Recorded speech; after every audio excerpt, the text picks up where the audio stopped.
Hello అండి. అందరూ ఎలా ఉన్నారు? నేను మీ Swathi. Welcome to our channel Leo cake house. ఈరోజు అయితే నేను స్ట్రాబెర్రీ ఫ్లేవర్ అయితే చేయబోతున్నానండి 1 కేజీ కేక్. ఈ వీడియోలో అయితే మీకు నేను ఫుల్ డీటెయిల్స్ ఇద్దామని అనుకుంటున్నానండి. క్రమ్ కోట్ ఎలా చేయాలి, మన దగ్గర ఎసెన్స్ లేని టైంలో మనం ఎలా ప్రిపేర్ చేసుకోవాలి ఏంటి అనేది. సో వీడియో అయితే స్కిప్ చేయకుండా ఫుల్గా చూడండి. సో ఈ వీడియోలో అయితే నేను 1 కేజీ బేస్ని అయితే రెడీ చేసుకున్నాను. సో ఇక్కడ నేను 1 కేజీ బేస్ అనేది 8 ఇంచెస్ టిన్లో అయితే నేను బేక్ చేసుకున్నానండి. సో చూసారా ఇక్కడ స్పాంజ్ ఎంత సాఫ్ట్గా ఉందో. సో మనకి ఇలాంటి జిగ్జాగ్ నైఫ్ అయితే ఉంటుంది కదా. సో ఈ నైఫ్తో అయితే మనం స్పాంజ్ని లేయర్స్గా కట్ చేసుకోవాలి. బిగినర్స్కి అయితే మాత్రం కొంచెం కష్టంగా ఉంటుంది. స్లోగా కట్ చేస్తే ఈజీగా కట్ అవుతుంది. నెక్స్ట్ ఇక్కడ మీరు 2 లేయర్స్గా అయినా కట్ చేసుకోవచ్చు, 3 లేయర్స్గా అయినా కట్ చేసుకోవచ్చు. 2 లేయర్స్గా కట్ చేసుకున్నట్లుగా అయితే మీకు హైట్ అనేది పెద్దగా రాదు. కానీ 3 లేయర్స్గా కట్ చేసుకున్నట్లుగా ఉంటే మీకు హైట్ అనేది బాగా వస్తుందన్నమాట. సో ఇక్కడ నేను 3 లేయర్స్గా అయితే కట్ చేసుకున్నాను. నెక్స్ట్ ఇక్కడ నేను విప్పింగ్ క్రీమ్ చూపిస్తున్నాను చూసారా. మనకి క్రీమ్ అనేది ఇలా స్టిఫ్గా ఉంటేనే మన కేక్ అనేది పర్ఫెక్ట్గా వస్తుంది. లేదు అని అంటే మాత్రం కేక్ అనేది పర్ఫెక్ట్గా రాదు. సో ఇందులో నేనైతే చిన్న చిన్న టిప్స్ అయితే చెప్తానండి. ఆ టిప్స్ని మీరు ఫాలో అయిపోయినట్లుగా అయితే మీకు సింపుల్గా ఈజీగా ఇంట్లో మీరు రెడీ చేసుకోవచ్చు. సో ఇక్కడ నేను లేయర్స్ అయితే కట్ చేసుకున్నాను కదా. ఇది నేను వెనిలా స్పాంజ్ని అయితే రెడీ చేసుకున్నాను. నా దగ్గర స్ట్రాబెరీ ఎసెన్స్ అనేది లేదండి. సో ఇక్కడ నేను స్ట్రాబెరీ ఎసెన్స్ని అయితే యూస్ చేయలేదు కాబట్టి నా దగ్గర క్రష్ ఉంది. సో నేను షుగర్ వాటర్తో ఎలాగో సోక్ చేసుకుంటాను కదా. సో మన దగ్గర ఎసెన్స్ లేని టైంలో అయితే ఆ షుగర్ వాటర్లో మనం ఏ ఫ్లేవర్ క్రష్ అయినా సరే మనం ఆ క్రష్ని అందులో యాడ్ చేసుకొని ఆ వాటర్తో మనం సోక్ చేసుకున్నట్లుగా అయితే మన కేక్ అనేది స్ట్రాబెరీ ఎసెన్స్ అయితే స్ట్రాబెరీ, బటర్ స్కాచ్ అయితే బటర్ స్కాచ్, ఏది మనం ఏ క్రష్ యూస్ చేస్తే ఆ టేస్ట్ ఫ్లేవర్ అనేది బాగా తెలుస్తుందండి.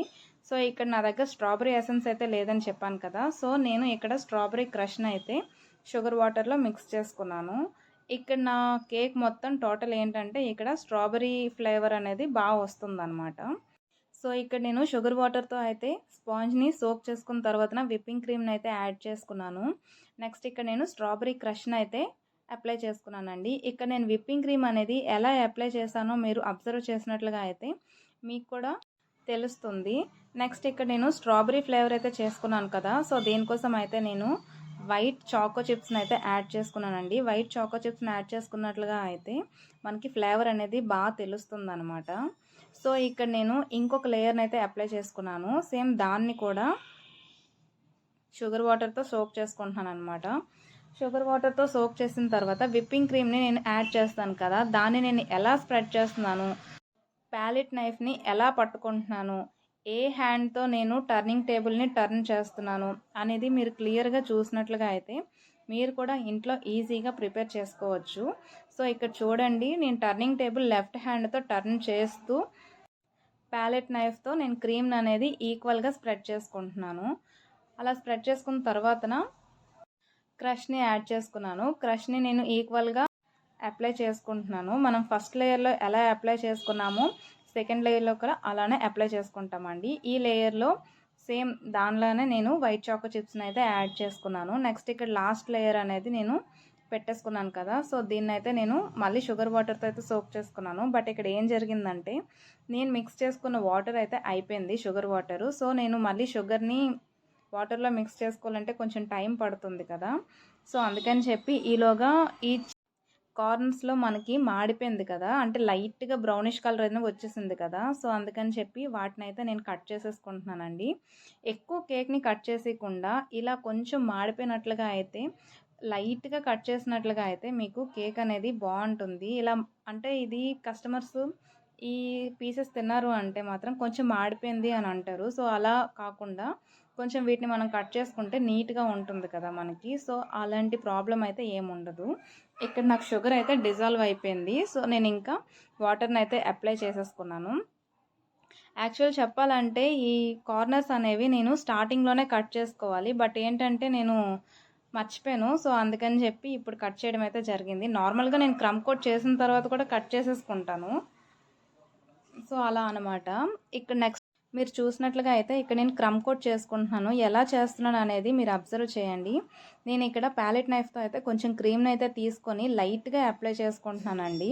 చూడండి ఇక్కడ పైన అప్లై చేసిన క్రీమ్ అనేది నాకు ఎక్సెస్గా ఉంది కదా, సో దాన్ని అయితే నేను రిమూవ్ చేసేస్తూ టర్నింగ్ టేబుల్ని లెఫ్ట్ హ్యాండ్తో టర్న్ చేస్తూ ప్యాలెట్ నైఫ్ని ఒకే దగ్గర పెడుతున్నాను. బట్ ఏంటంటే టర్నింగ్ టేబుల్ ఇలా టర్న్ చేయడం వలన నాకు ఆల్ పార్ట్స్ కూడా ఈక్వల్గా క్రీమ్ అనేది స్ప్రెడ్ అవుతుంది, చూసారా. సో ఇక్కడ మనకి స్పాంజ్ కనిపిస్తుంది కదా, ఇలా కనిపించినట్లుగా ఉండి మనం క్రీమ్ని అప్లై చేసుకుంటే దీన్నే క్రమ్ కోట్ అంటారనమాట. ఇలా క్రమ్ కోట్ చేసుకున్న తర్వాత మినిమం మనం 10 to 15 మినిట్స్ మనం ఫ్రిడ్జ్లో పెట్టుకున్నట్లుగా అయితే మనం వేసిన sugar water, crush, whipping cream అన్నీ కూడా సెట్ అవుతాయి అన్నమాట కూలింగ్కి. అంటే కూలింగ్ పెట్టడం వలన మనకి కొంచెం హార్డ్ అవుతుంది కదా క్రీమ్ అయినా కేక్ ఇవన్నీ. సో అందుకని చెప్పి మనం 10 to 15 మినిట్స్ ఇలా క్రమ్ కోట్ చేసుకొని ఫ్రిడ్జ్లో పెట్టుకుంటే మనకి నెక్స్ట్ ఫైనల్ ఫినిషింగ్ ఇచ్చుకునేటప్పుడు మనకి క్రీమ్ అనేది స్టిఫ్గా దానిపైన నిల్చుంటుంది అనమాట. సో అది ఇక్కడ మనం చేసాము. నెక్స్ట్ ఇక్కడ నేను ఫైనల్ ఫినిషింగ్ అయితే ఇచ్చుకుంటున్నాను, చూసారా. ఇక్కడ నేను ప్యాలెట్ నైఫ్తో క్రీమ్ని తీసుకుంటూ లైట్గా అప్లై చేస్తూ లెఫ్ట్ హ్యాండ్తో టర్న్ టేబుల్ని టర్న్ చేస్తూ అలా అప్లై చేసుకుంటున్నాను. ఇక్కడ మనకి స్పాంజ్ కనిపిస్తుంది, చూసారా.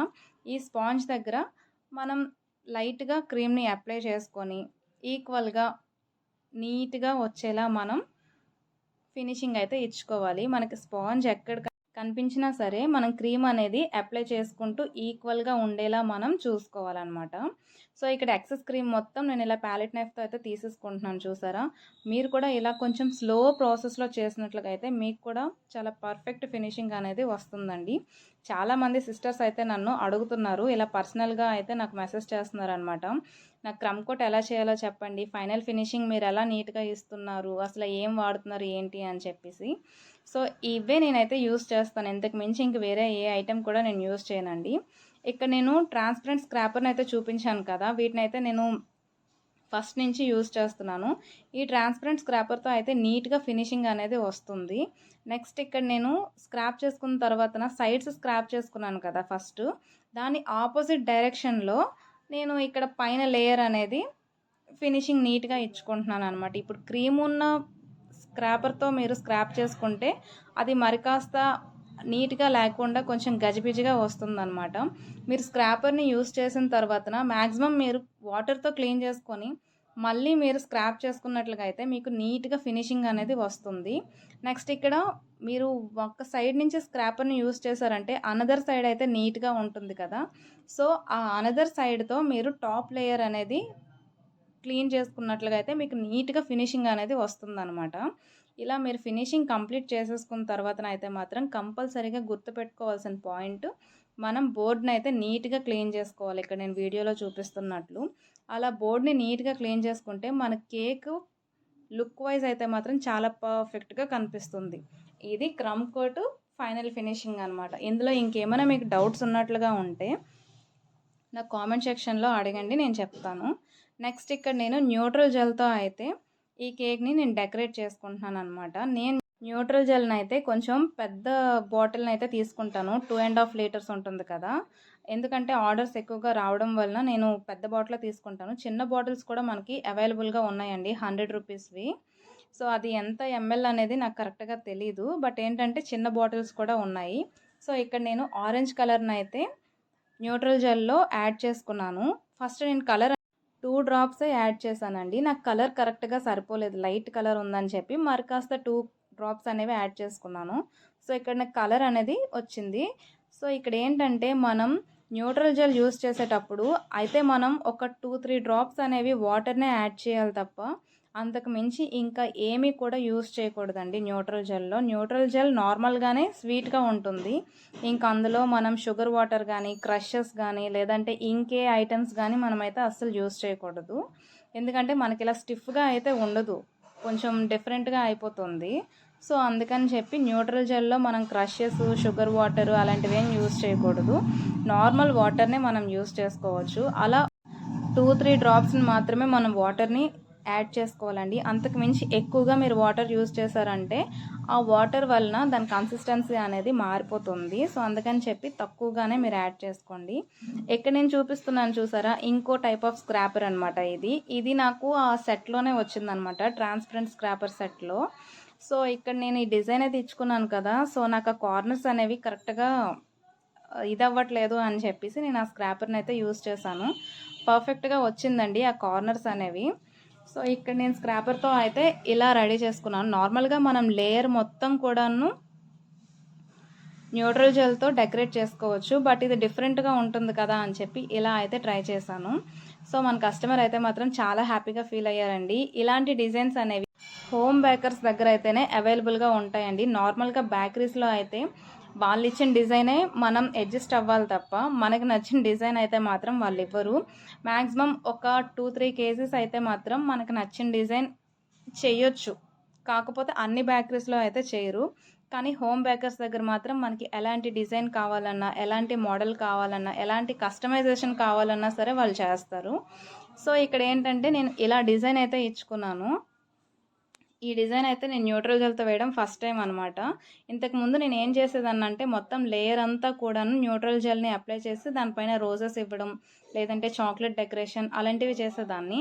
ఈ డెకరేషన్ మాత్రం నాకు చాలా కొత్తగా అనిపించింది, కొత్తగా ట్రై చేశాను. సో ఇలా కొత్తగా ట్రై చేసినట్లుగా అయితే మన కస్టమర్స్కి కూడా కొంచెం హ్యాపీగా ఉంటుంది. సో ఇక్కడ ఇటువైపు ఏంటంటే కొంచెం ప్లెయిన్గా ఉందని చెప్పి నేను ఇక్కడ గోల్డెన్ కలర్ బాల్స్ ఉంటాయి కదా, సిల్వర్ బాల్స్, వాటితో అయితే స్ప్రింకిల్ చేసేసుకున్నాను. ఫైనల్గా అయితే మన కేక్ ఇలా వచ్చేసిందండి. సో ఈ కేక్ మీకు ఎలా అనిపించిందో నాకు కామెంట్ సెక్షన్లో కామెంట్ చేయండి. అలానే బాయ్ బాయ్.